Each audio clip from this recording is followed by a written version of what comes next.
France, ACPM, and the IAB. That's what we're talking about this week on Sounds Profitable with me, Bryan Barletta.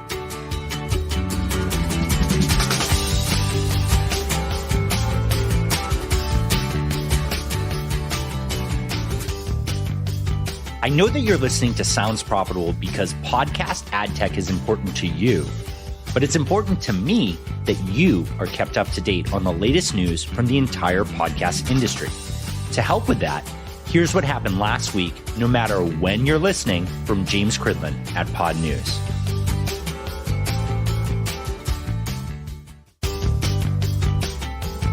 This episode is sponsored by The Roost, a premier podcast network. Find out more at roostnetwork.com.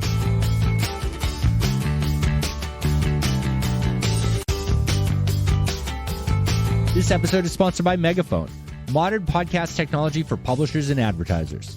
Find out more at megaphone.fm.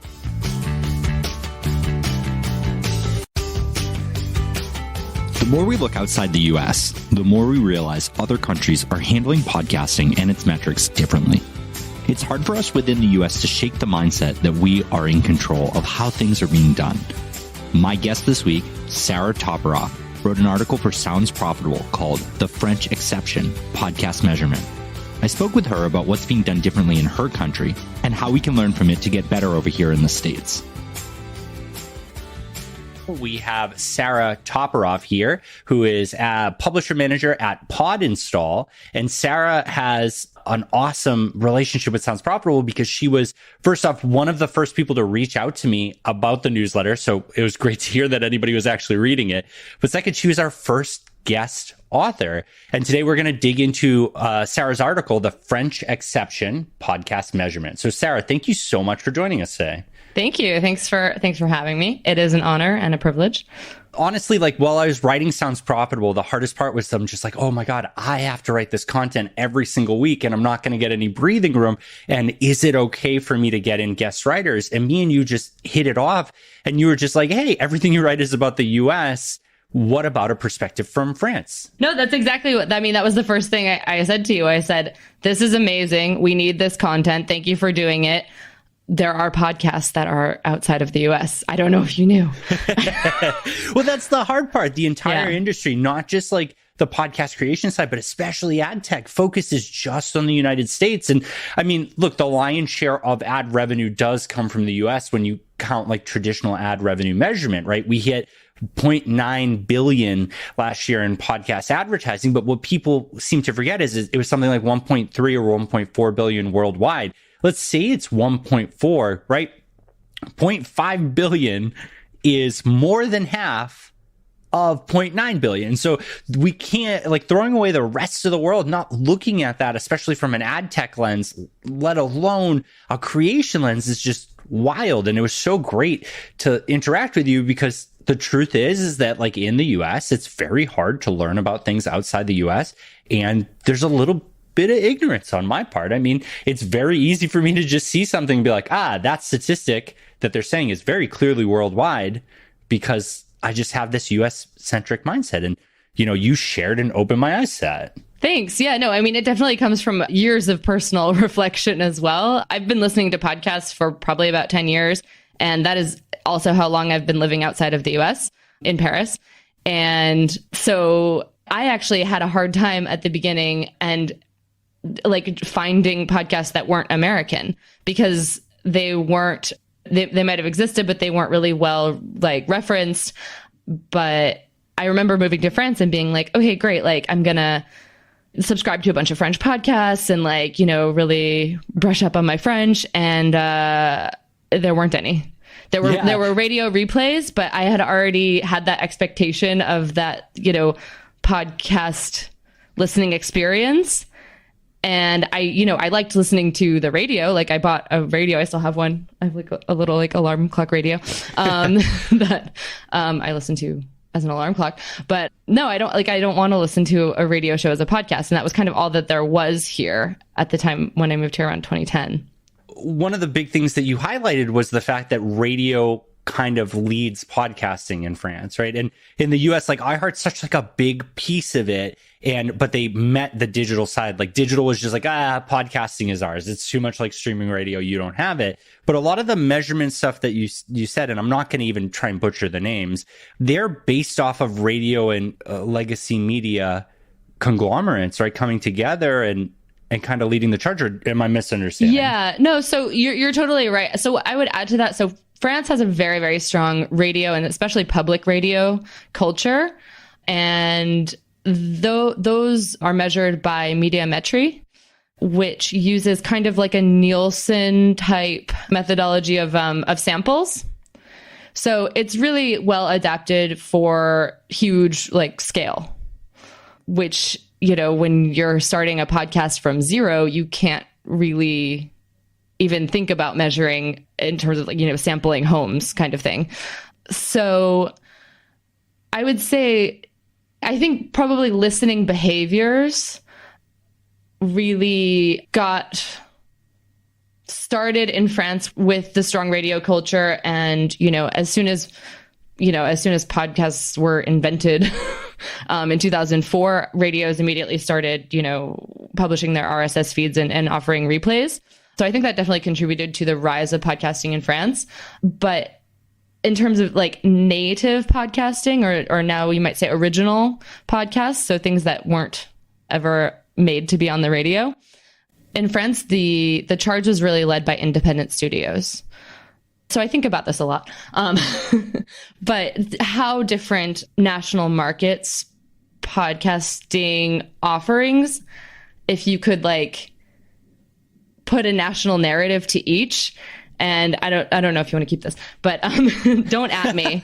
But if you think about it, like I would say, like, for example, Australia was like really, really like led by newspapers. Newspapers were really pushing like sort of podcast adaptation as sort of first movers in the space. In the UK, it was really a lot of titles built around celebrities and personalities. In Canada, it was the CBC and public radio that was really leading that charge to build out podcast offerings and audiences. And in France, that is definitely led by independent studios. So there are probably 4 or 5 big ones that they all kind of started around 2015, 2016.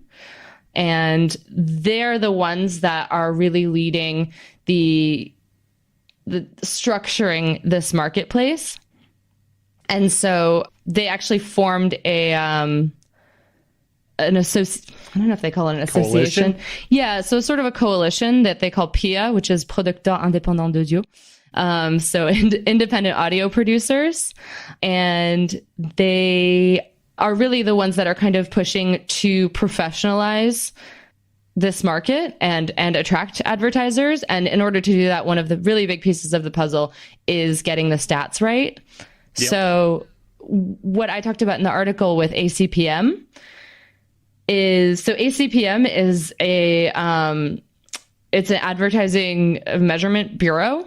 These exist everywhere in the world that have a free press, I guess, to generalize. Is there an ACPM equivalent in the US? I forgot to ask that when we were talking about it. I did mention it in my article. I can pull it up.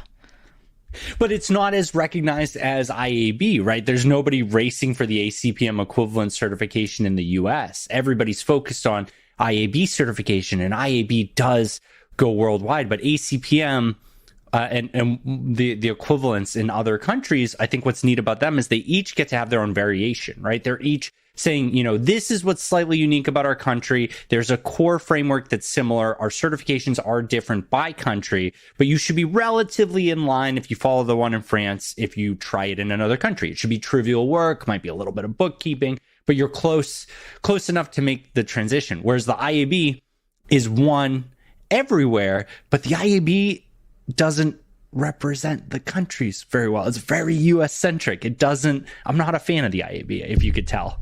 So the IAB is a standard, and I think it's an important one. But I think, like we talked about in the article, it's a standard of measurement that, you know, anyone can do anything with data, you know? Yeah. Like data needs transparency in order to be useful for everyone. And IAB is contributing to that for sure. What ACPM is bringing to the table, so it's an audit bureau of circulation. So historically, these audit bureaus exist in every country in the world, you know, nearly. And the US equivalent, I think is just called the ABC. Yeah, Audit Bureau of Circulation. Or no, AAM, sorry. It's auditedmedia.com. So what they do is, you know, when you're selling newspaper or magazine advertisements, if you're wanting to buy one of those ads, you would check one of these third-party measurement rankers and see, you know, how many eyeballs you could get your ad in front of. And that's a big differentiator, because IAB is the framework and it says my numbers are valid and you've paid crazy amounts of money for someone to tell you that your math is right. But the AAM and ACPM are all focused around the metrics tracker. Like Triton has a product like this, but it's a private product where you provide their CDN logs, they process it with IAB standards, and then they list your ranking. So it's not only validating that the methodology for counting is right, but also saying, here's how you size up against others in the space. It's like a menu of people that are certified, that have valid numbers, and it's a place to see all of them. Yeah. But ACPM is public. No. No? So I think that they're a nonprofit model, but they're not public, and you do have to pay a fee to be a member if you want your number certified. You have to be on the ranker if you want your numbers certified. They're like inextricable. Well, what about for you to view when you're going to buy? I'm actually not sure if they have. I mean, the numbers are public. Like you can go and look at the ranker. I think. Oh, perfect. That's yeah. So that's what I meant. Sorry, as the publisher, they have to pay. Everybody has to pay because there's processing fees and management and whatnot. But like, if me or you wanted to see how does someone actually stand up in that ranker, like in that metrics tracker aspect, like we can go do that. That's publicly available, and that's neat. That sets a standard. Now we talked about Mediametry for a minute. We talked about PIA. Is the people in PIA, are they part of Mediametry? No, they specifically did not want to have their numbers compared to radio because it doesn't. I mean, it's not the same thing. So when you're thinking about people who are buying ads in the podcast space in France, so there's a lot of like ad agencies that are representing these different brands, and the podcast buyers are usually, I think they're usually sitting in the digital spots. They're not sitting in the radio. They're not in charge of the same radio budgets, and they're not.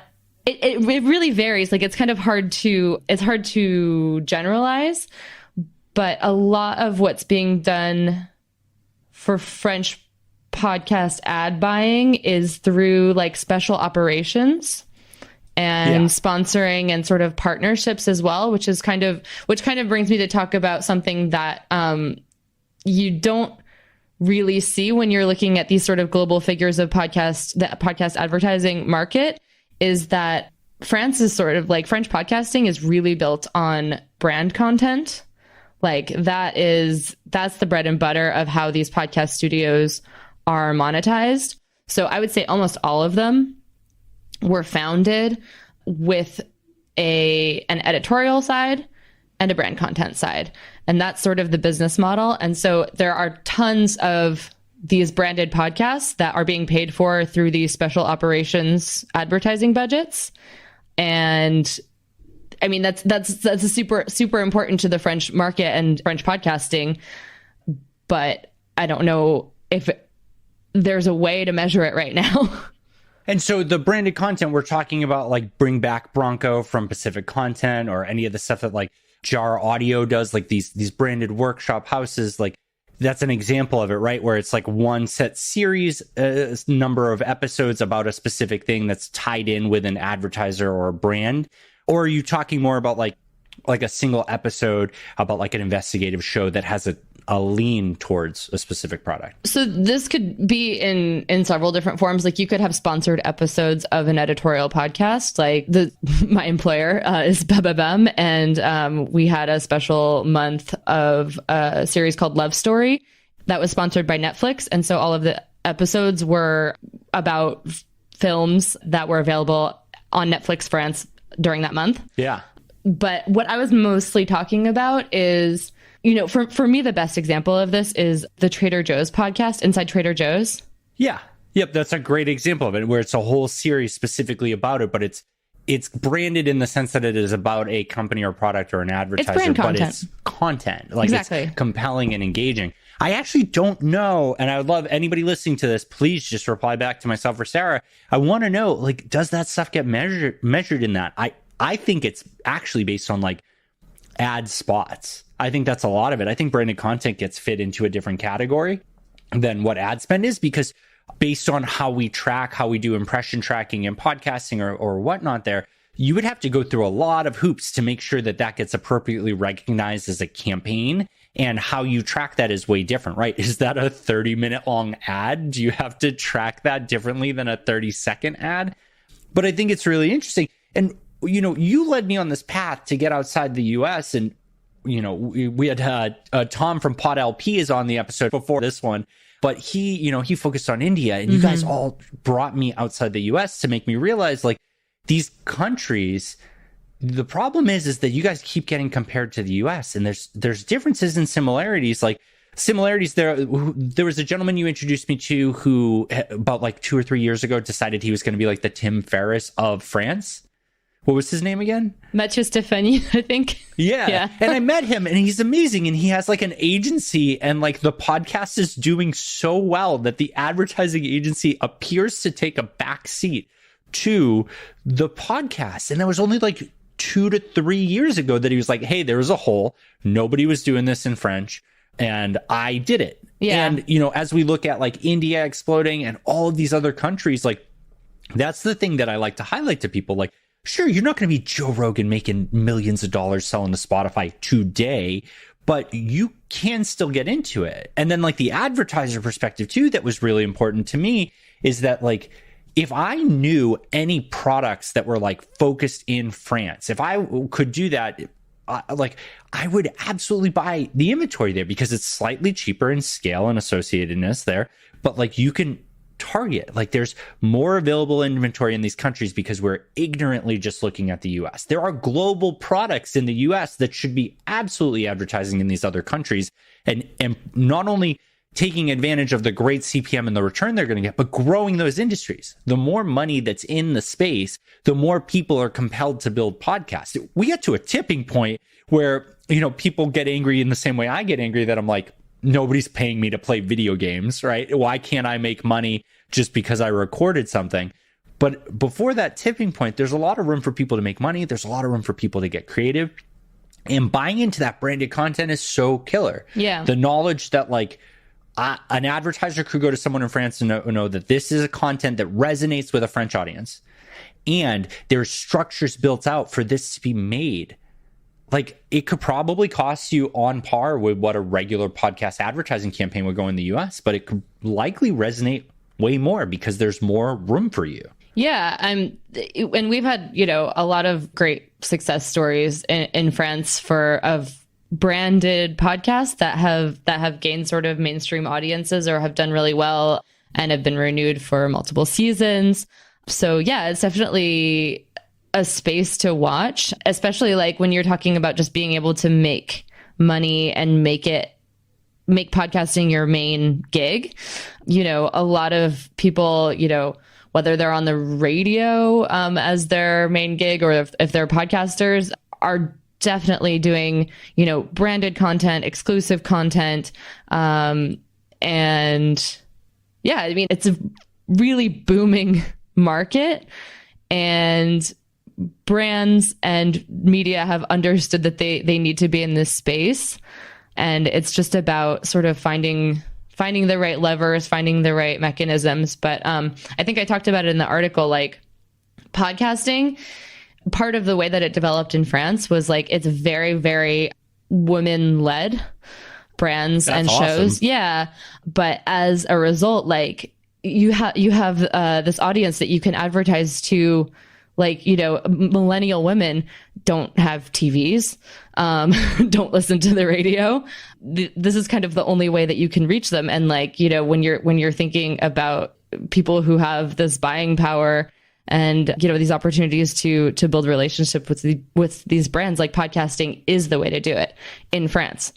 So no, it's such good insight. And like, I want to pull things back in here together a bit. But when we first met, you were in radio with a strong focus and interest, a passion in podcasting, right? Like, you were digital journalism, you were part of the Global Editors Network, and now you've transitioned into a podcast based role. Yes. Yeah. So what I'm doing is I'm working on, I think that the missing link right now in terms of podcast listening, the user agent, if you will, that everyone's forgetting about, is the open web.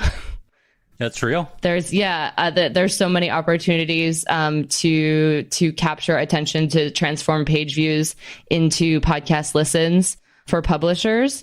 And just sort of in my conversations that I have through my different activities in the industry, like I serve on the editorial committee for Podcast Day. I've participated in EBU events, and I came across this tool, and I just asked how I could be involved, and a few months later, here I am. Yeah. So that's exciting, and we actually, so maybe this is like more of a teaser, but we are working on a new podcast ad technology, which I would really, really love to showcase maybe we'll a product deep dive or something like that.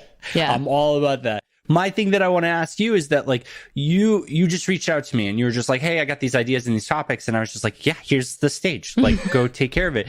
But there are so many people that look at podcasting and they're just like, well, I don't have an interesting topic. Nobody wants to hear about me and my friends talking about it. And I keep trying to educate people that there's other paths into this space. There's so many other roles than just being on the microphone or being an editor or being a producer. So the question I want to kind of pose to you is, to the people out there that want to get into the space that aren't necessarily on the creative side, how do you do it? Like, what's the best first step? What do you recommend? Do they get vocal? Do they create something even if it's not that great? Do they just call and knock on doors? Do they present something? What do you recommend? Yeah, I think that's a great question, because I've definitely been like living it.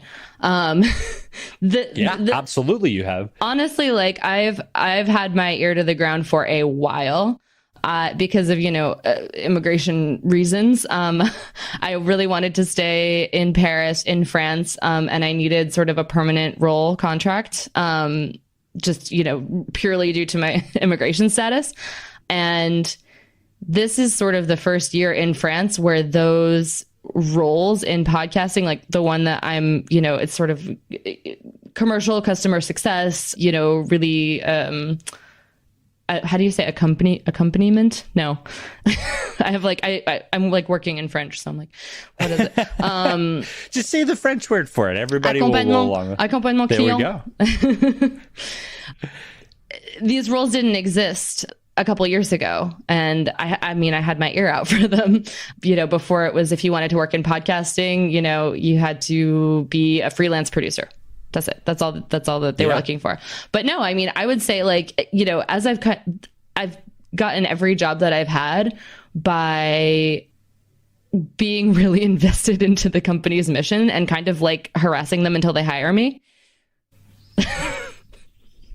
So, that's, honestly, that's an interesting, it's not a bad way to go about it. I mean, because their culture so well and you know what they're doing and you're able to talk to it. I mean, I think we can distill this down to, like, the first thing is that, like, it is competitive in the US for these type of roles. So know the company pretty inside and out and be prepared to, like, speak towards their goals and speak towards how you'll fill it.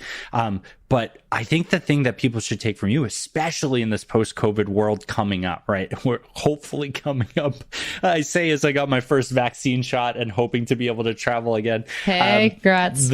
Thank you. Is that, like, if you can speak a different language, if you can fit into a different culture, if you want to explore a different country and there are people in there, companies in there trying these things, you have a unique experience. If you understand it well enough and you have a base level skill that can be applicable to there, that might be enough for someone to be able to bring you over with a visa from the US to those countries. Or heck, if you're in these other countries, reach out to people like Sarah and myself or other industry peers. Just talk to them and say, I want to get into this space. What do you recommend I do? Learn their company first, learn a little bit about what's going on there so you can present very well. But take advice. Don't be afraid to reach out to people and realize that these opportunities are growing. We're looking at 15 to 20 years, depending on which old guy you want to argue with right now, that podcasting has been around. But like, it's still fresh. Like the fact that there are countries that are just like, podcasting just started, right? That like as a global movement, it is in its infancy on every aspect, from creation to business, ad sales, technology, like. Yeah. So there's room. I would say, yeah. And I would say what's really cool about working in podcasting is that like, I feel like it's an industry that I watched grow, and I've been watching it like, more than a lot of people that are, in it. So it feels very accessible, and, a little can go a long way. And so I think it took me a long time to even think that I could, publish a blog post on Medium about my like podcast recommendations, because I was like, who am I? And I'm like, well, I'm someone who has podcast recommendations, so I'm going to publish them. But it was a big step. And then I mean, doing something like that just really helps you distill your own ideas, give yourself a digital footprint that's associated with, what you're interested in. So I would say like, yeah, the space is open. Like, don't, imposter syndrome is tough, but not impossible to overcome. Yeah. No, that's super real. Well, thank you so much for joining me here. I'm going to put you on the spot. What is a podcast, ideally not from the US, that people should be checking out?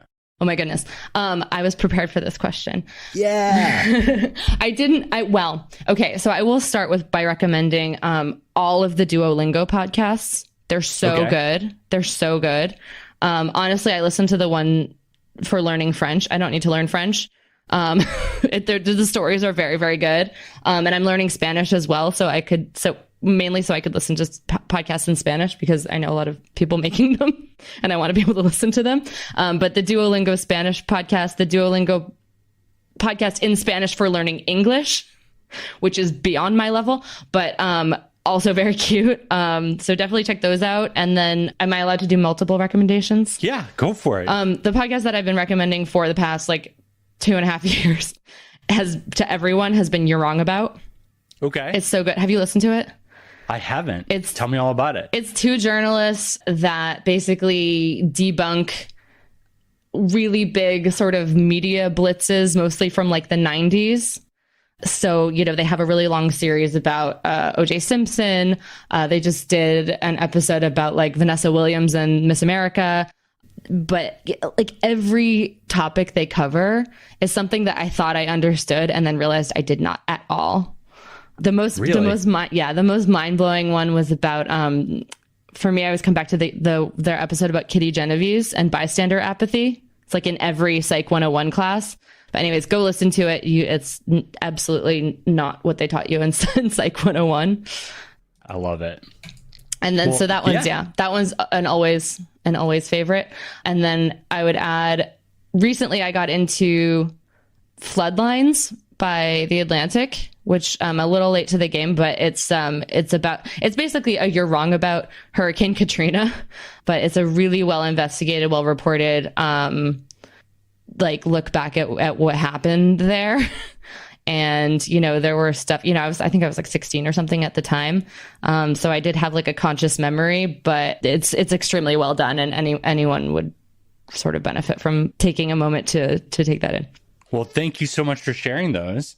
And honestly, I think that we just scratched the surface of France and the countries around the world. And I think you have such a great perspective. I struggle with English. You're already on to another language. I can't wait to have you back as a guest writer. Well, you put on a better show than I do. Thanks. But I really hope to have you back as a guest writer. I really hope to have you back as a guest on the show. And so thank you so much for your time. Thank you, Bryan.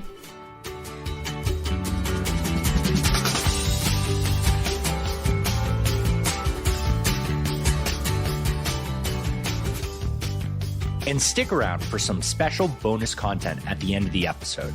I've teamed up with Terra to give you a minute-long strategic thought that is guaranteed to shift your perspective on the present and future of podcasting as we all work to make podcasting better. Thanks to Sarah Toporoff for coming on to help expand on her article, The French Exception, Podcast Measurement. If you like what you heard and want to connect, you can find me, Bryan Barletta, on LinkedIn, way less formally on Twitter as High5RPG, and of course you can email me, Bryan@soundsprofitable.com. The Sounds Profitable podcast and all cool ad tech bells and whistles you've experienced were thanks to our host and sponsor, Whooshkaa.